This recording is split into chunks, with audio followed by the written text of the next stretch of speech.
नमस्कार मंडळी. फाल्गुन महिन्यातील येणारी पौर्णिमा ही अत्यंत महत्त्वाची आणि खास मानली जाते.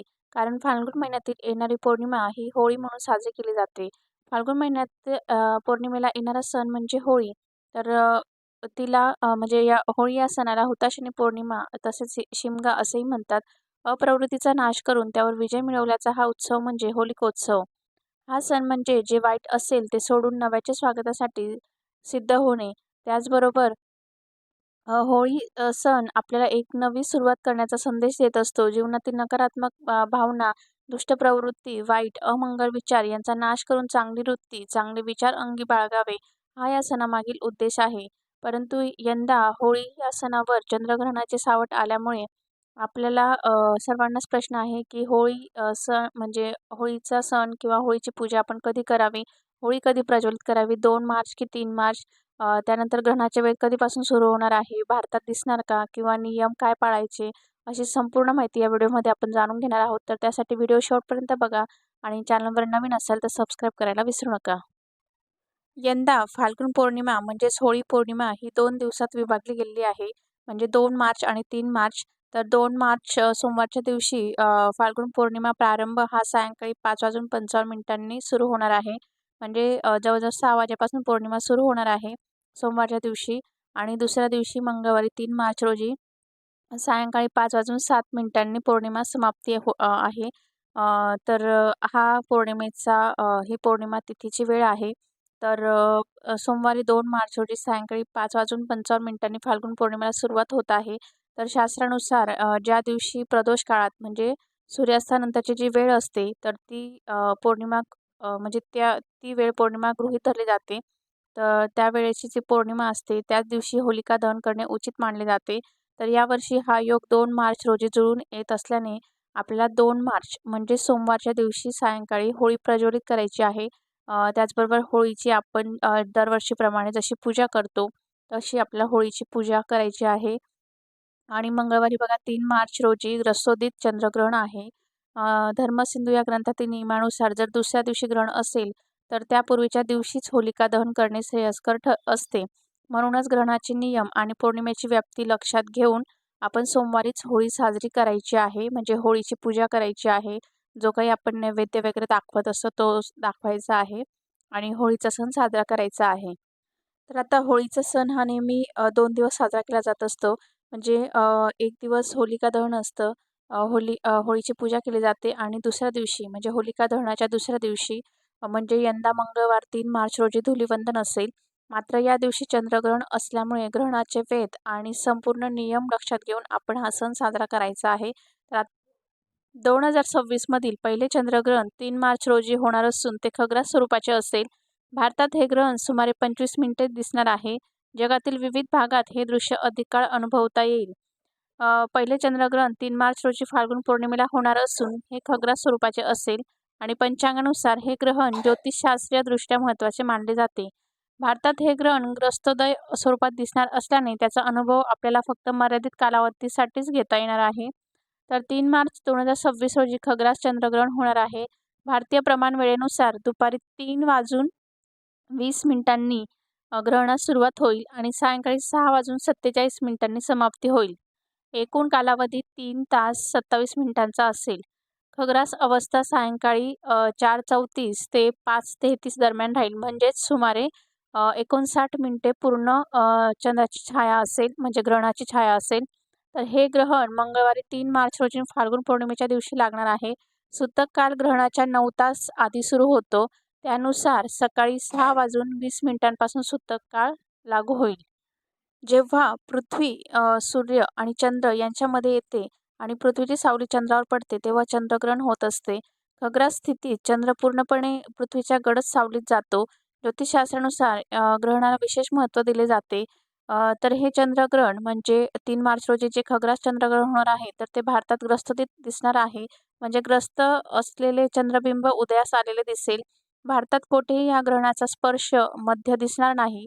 म्हणजे स्पर्शकाळ आणि मध्यकाळ दिसणार नाही. तर गुजरातमधील राजकोट, वेरावळ, पोरबंदर, जामनगर, जुनागड, गांधीधाम या प्रदेशामध्ये सायंकाळी 6:48 नंतर सूर्यास्त होत असल्याने या प्रदेशात हे ग्रहण दिसणार नाही.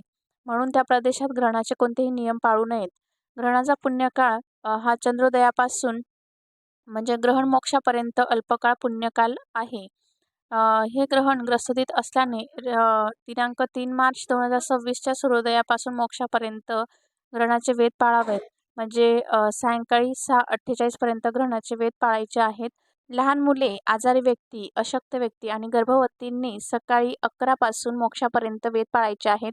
म्हणजे 3 मार्च 2026ला धुलीवंदनच्या दिवशी सकाळी 11 पासून ते 6:48 पर्यंत ग्रहणाचे वेध पाळायचे आहेत. आणि या वेदकाळामध्ये स्नान, देवपूजा, जप, श्राद्ध, नित्यकर्मे इत्यादी करता येते.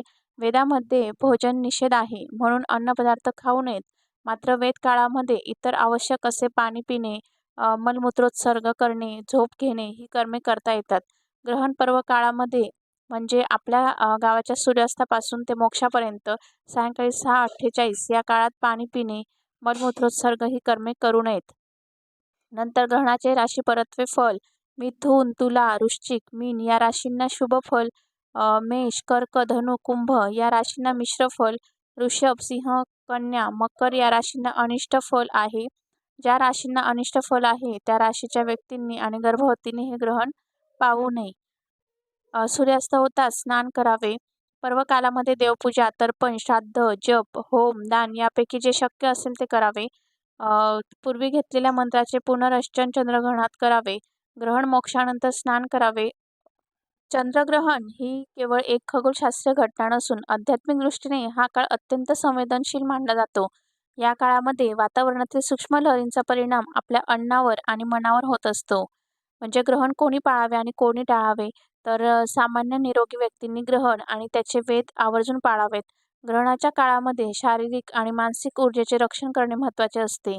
लहान मुले, वृद्ध व्यक्ती, आजारी माणसे आणि गर्भवती महिलांना ग्रहणाचे कडक नियम पाळण्यात म्हणजे कडक नियम नाही पाळले तरीही चालेल. त्यांनी त्यांच्या तब्येतीनुसार आहार आणि विश्रांती घ्यावी. मात्र शक्य असल्यास देवाचे नामस्मरण नक्की करावे. आता आहारविषयक काही नियम असतात ग्रहणामध्ये.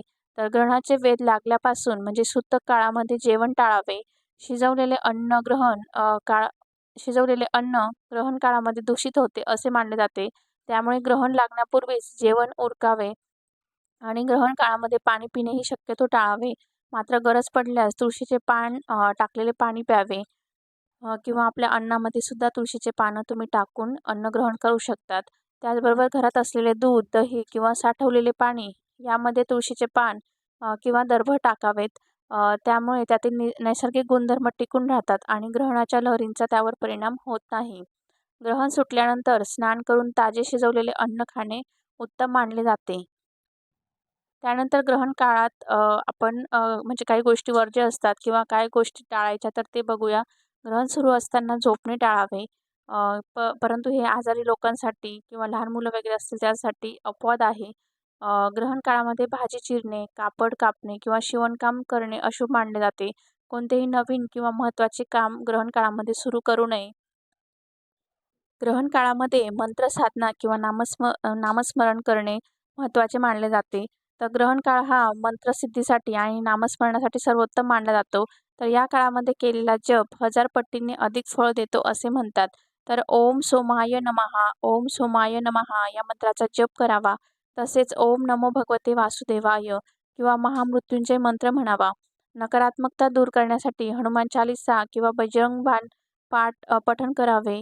आपल्या कुलदैवतेचे नाव घेणे सर्वात जास्त प्रभावी ठरते.